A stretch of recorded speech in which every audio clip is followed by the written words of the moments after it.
karya agung bukan sekadar untuk dibaca, tetapi untuk direnungi sebagai cerminan pemikiran manusia.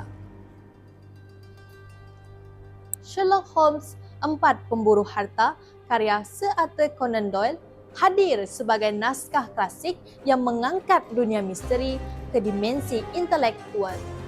Salam sejahtera, salam Sarawak Ibu Pertiwiku, salam Sarawakku sayang. Nama diberi Florina Christibong. Saya merupakan anak didik Sekolah Menengah Kebangsaan Marudi Baram, YEB 4301, akan mengupas sebuah karya yang syarat dengan misteri, yaitu Sherlock Holmes, 4 Pemburu Harta. Karya ini bukan sekadar sebuah nukilan detektif biasa, tetapi sebuah perjalanan minda yang mengajak kita menyelami dunia penyiasatan yang penuh dengan teka-teki, logik, dan kejutan yang tidak terduga. Buku ini mengandungi 186 muka surat dan telah diterbitkan oleh penerbit X pada tahun 2018. Novel ini tergolong dalam genre misteri dan detektif yang amat memikat kerana menampilkan watak utama yang begitu ikonik, iaitu Sherlock Holmes. Sherlock Holmes bukan sekadar seorang detektif biasa. Beliau diibaratkan seperti lampu suluh dalam kegelapan, menerangi setiap sudut yang kabur dengan sinar logik dan pemerhatian yang tajam. Bersama sahabat setianya, Dr. John Watson, mereka menelusuri satu demi satu lapisan misteri yang semakin rumit. Kes yang dipaparkan dalam karya ini benar-benar syarat dengan kerumitan dan keanehan yang sukar dijangkau oleh akal biasa. Saya sendiri tenggelam dalam tanda tanya. Siapakah dalang di sebalik pembunuhan Bartholomew Sholto? Mengapakah setiap kejadian pembunuhan disertai dengan mesej misteri? Sumpah 4 sahabat. Apakah makna tersilat di sebalik setiap ungkapan tersebut? Persoalan demi persoalan ini bagaikan jerat yang mengekang fikiran, memaksa saya terus berfikir dan meneka tanpa henti. Seperti yang diungkapkan oleh Sherlock Holmes, apabila kita menggunakan sesuatu benda setiap hari, kita akan meninggalkan kesan perwatakan kita pada objek itu, sehingga seseorang yang tajam pengamatan akan dapat mengesannya. Kata-kata ini menjadi kunci kepada kehebatan Holmes dalam merungkai misteri yang tampak mustahil.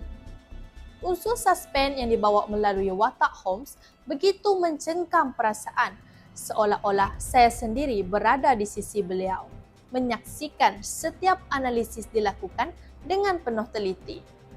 Kekaguman saya semakin memuncak apabila Holmes mampu membezakan jenis-jenis abu tembakau hanya melalui pemerhatian halus, mengenal pasti kerjaya seseorang berdasarkan lekuk dan bentuk tangan, malah menyingkap perwatakan individu melalui gaya tulisan mereka.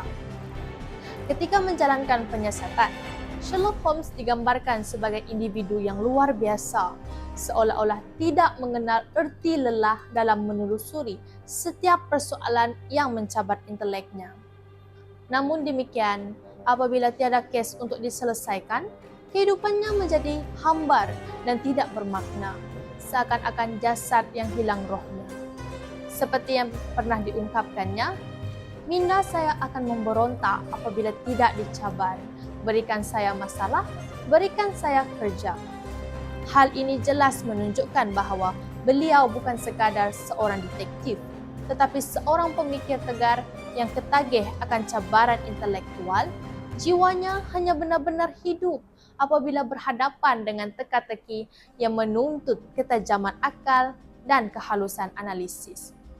Karya ini ibarat sebuah permainan catur yang kompleks, setiap langkah penuh strategi, setiap petunjuk tersembunyi makna, dan setiap kesilapan mampu mengubah keseluruhan permainan.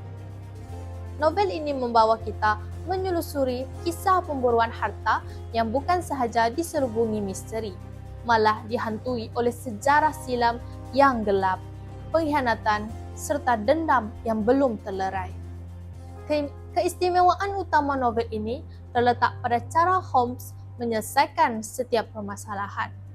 Karya ini mampu meningkatkan minat membaca, khususnya dalam kalangan peminat genre misteri dan penyiasatan.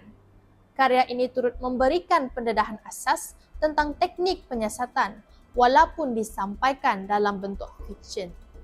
Daripada aspek bahasa, edisi bahasa Melayu ini menggunakan gaya penceritaan yang jelas, tersusun, dan mudah difahami.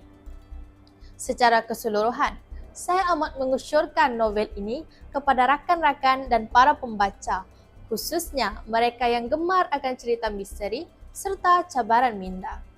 Karya ini bukan sahaja menghiburkan, malah memperkaya cara kita berfikir dan menyelesaikan masalah dalam kehidupan seharian. Sekian, terima kasih.